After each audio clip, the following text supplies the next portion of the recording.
આપણે સૌ ભગવાન વિષ્ણુના પરમ ભક્ત બાળ ભક્ત કે જેમનું નામ હતું ધ્રુવજી, એના વિશે આપણે બધા જાણીએ છીએ કે ધ્રુવનો તારો આકાશમાં અવિચલ એટલે કે હલિયા વગર ત્યાં ને ત્યાં સ્થિર છે.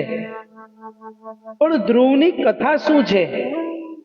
એમને કઈ રીતે બાળપણમાં જ એટલે કે નાની ઉંમરમાં જ ભગવાને આટલું મોટું પદ આપવામાં આવ્યું છે?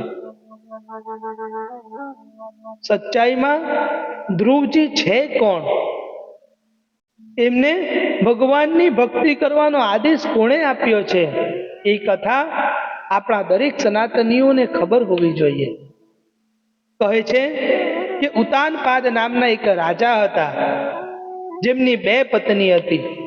પહેલી પત્ની કે જેનું નામ હતું સુનીતિ, કે જેના પુત્ર હતા ધ્રુવજી, અને બીજી પત્ની હતી તેનું નામ હતું સુરુચિ.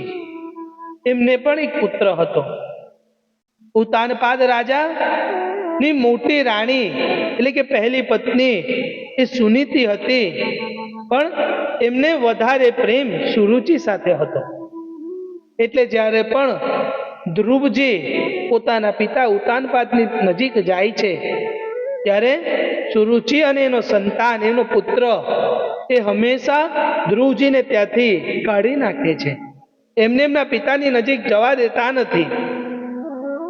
અને એક સમય જ્યારે ધ્રુવજી પોતાના પિતા ઉતાનપાદની ગોદની અંદર એમના ખોળાની અંદર બેસેલા હતા, અને જ્યારે સુરુચિ આ દ્રશ્ય જોઈ છે, ત્યારે ધ્રુવજીને ત્યાંથી ઊભા કરીને પોતાના છોકરાને પોતાના પુત્રને એ ઉતાનપાદના ખોળામાં બેસાડી રહી છે.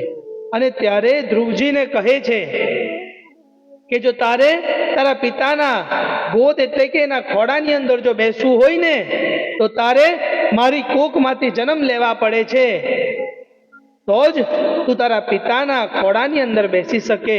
અને તું મારી કોખમાંથી જન્મ નથી લીધો એટલે તને અધિકાર નથી.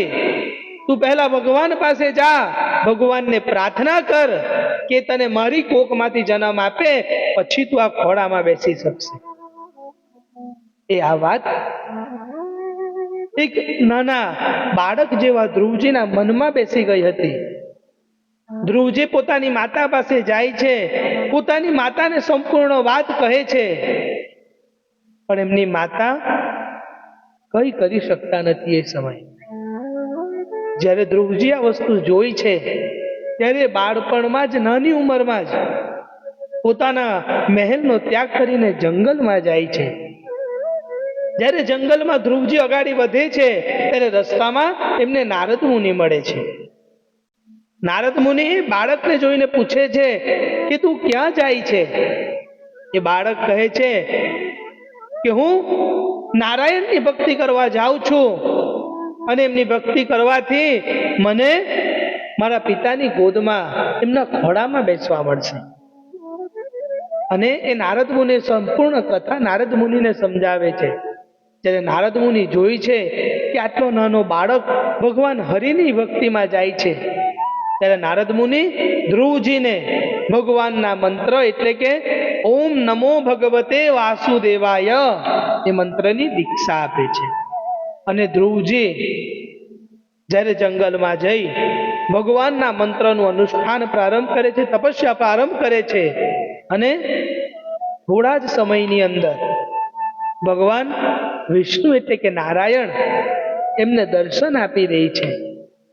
ભગવાને ટૂંક સમયમાં જ એમનાથી પ્રસન્ન થઈ ગયા હતા, કારણ કે ધ્રુવજી બાળક હતા, પણ એમનામાં ભક્તિ હતી. જ્યારે ધ્રુવજી કહે છે એમની સંપૂર્ણ કથા, ત્યારે ભગવાન એમને વરદાન આપે છે કે તું એટલે કે ધ્રુવજી તમે તમારા પિતાની ગોદમાં નહીં, તમે આ સંસારના જગતના પિતાની ગોદમાં રમશો. અને અત્યારે હું તમને અવિચળ પદ આપું છું, અને જ્યારે એ પદ નો સમય એમની અવધિ પૂરી થશે, તમે મારી અંદર વિલીન થઈ જશો. ત્યારથી ધ્રુવજીને સર્વશ્રેષ્ઠ બાલ ભક્ત તરીકે આપણા સનાતન ધર્મમાં ઓળખવામાં આવે છે.